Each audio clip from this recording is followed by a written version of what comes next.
ఓం నమ శివాయ శ్రీమాత్రే నమః.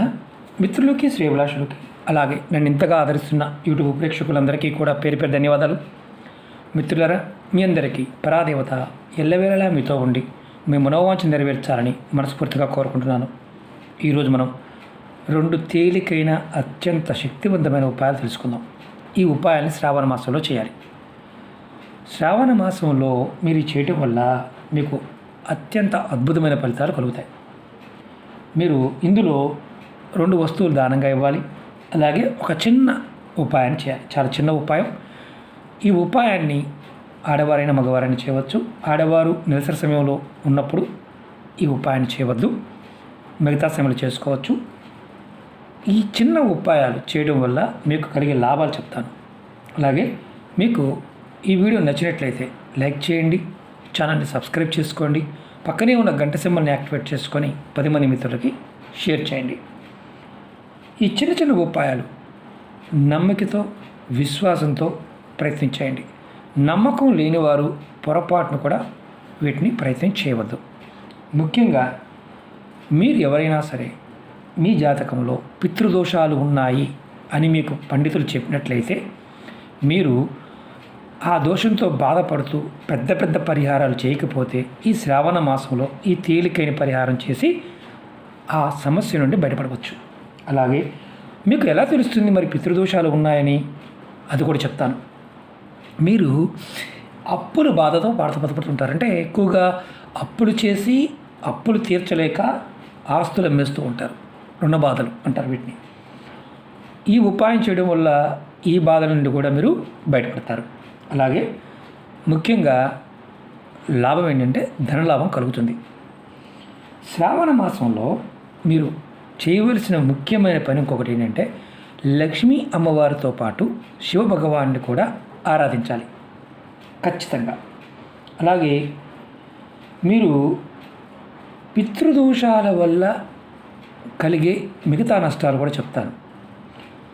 ముందుగా మీకు మొదటి పాయింట్ ధనం నిలబడదు. రెండవది ధన నష్టం జరుగుతుంది.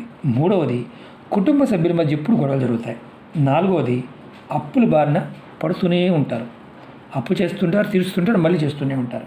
అలాగే చేస్తున్న వ్యాపారాల్లో మీరు ఏదైనా వ్యాపారం చేస్తున్నారు అనుకోండి, ఆ వ్యాపారం ఆగిపోతుంది, సడన్గా ఆగిపోతుంది. ఏ పని మీద కూడా మీరు శ్రద్ధ పెట్టలేరు. ఐదవది అలాగే మీరు ఏది చేస్తూ ఉన్నా దాంట్లో ఏదో ఒక ఆటంకాలు వస్తూ ఉంటాయి. ఇది మీకు పితృదోషాల యొక్క ప్రభావం ఉందని అర్థం. జాతక పరిశీలన చేయించుకున్నారు, దానిలో ఉంది, అప్పుడు కూడా మీరు చేయవచ్చు. అలాగే పితృదోషాలకు రకరకాల పరిహారాలు ఉంటాయి.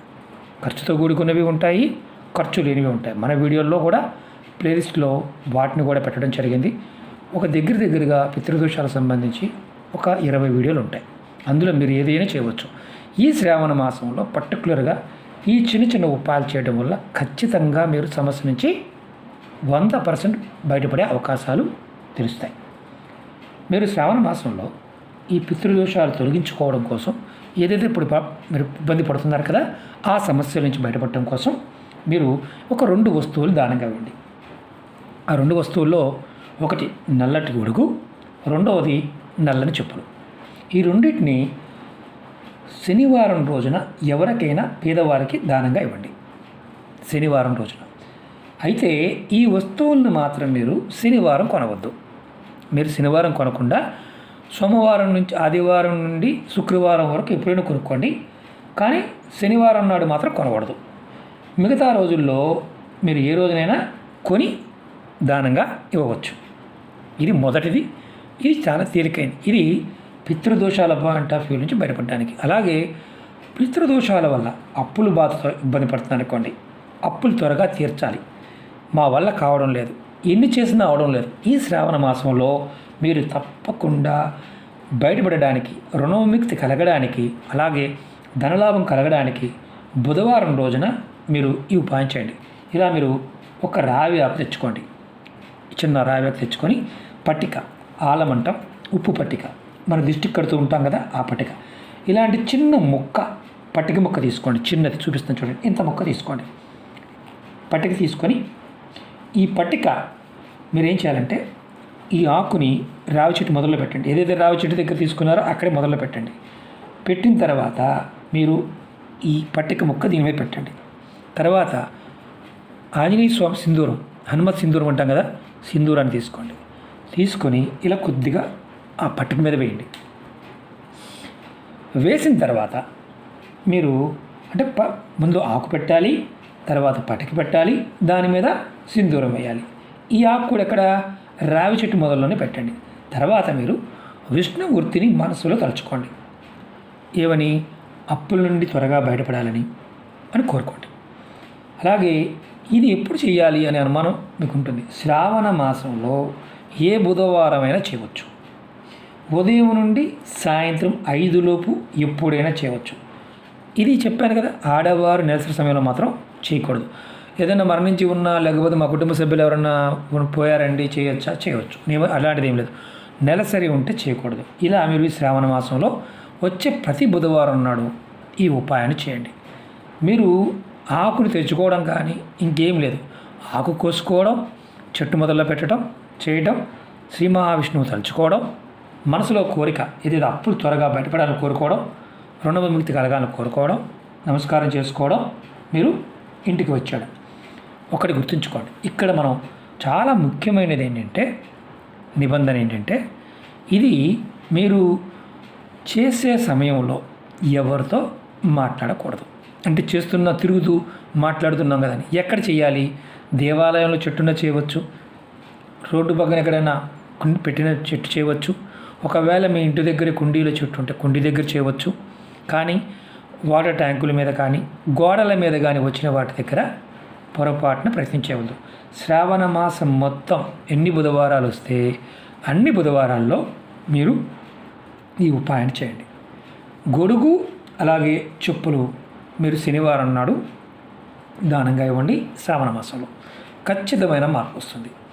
ప్రయత్నపూర్వకంగా నమ్మికతో విశ్వాసంతో ప్రయత్నించేయండి, ఖచ్చితమైన ఫలితాలు వస్తాయి. చాలామంది మిత్రులు సమస్యలు అడుగుతూ ఉన్నారు. మన ఛానల్లో దగ్గరగా 7,000 పైనే వీడియోలు ఉన్నాయి, ప్లేలిస్టులు కూడా ఉన్నాయి. మీకు ఉన్న సమస్యకి మీరు ప్లేలిస్టులోకి వెళ్ళండి, ఏది చేయగలుగుతారో అది ప్రయత్నించేయండి. ఒకటే గుర్తు, మీకు అర్థమైతే ప్రయత్నించేయండి, అర్థం కాకపోయినా పటిక దొరకలేదు ఉప్పు పెట్టచ్చు అని అడిగేవారు ఉంటారు. అలా చేయమాకండి. అర్థం కాకపోతే పొరపాటున కూడా ఉపాయాన్ని చేయవద్దు. మీ అందరికీ నా విన్నపం ఏమంటే, తాంత్రిక ఉపాయాలలో పదార్థము, సమయము, విధానము చాలా ఇంపార్టెంట్. అర్థం కాకపోతే చేయకుండానే ఉండడం మంచిది, అది గుర్తుంచుకోండి. అలాగే మీకు మళ్ళీ ఒక మాట చెప్తున్నాను, నేను చెప్పినది కాకుండా మీరు సొంతగా ఇది లేదు కాబట్టి ఇలా చేస్తే అవుతుందా అని మీకు అనుమానం ఉండి అలాంటి ప్రయత్నం చేయమాకండి, అవ్వకపోగా నష్టపోతారు. ఇవి తాంత్రిక ఉపాయాలు ప్రయత్నపూర్వకంగా చేసినప్పుడు మాత్రమే ఫలితాలు వస్తాయి, కాబట్టి అది గుర్తుంచుకొని చేయండి.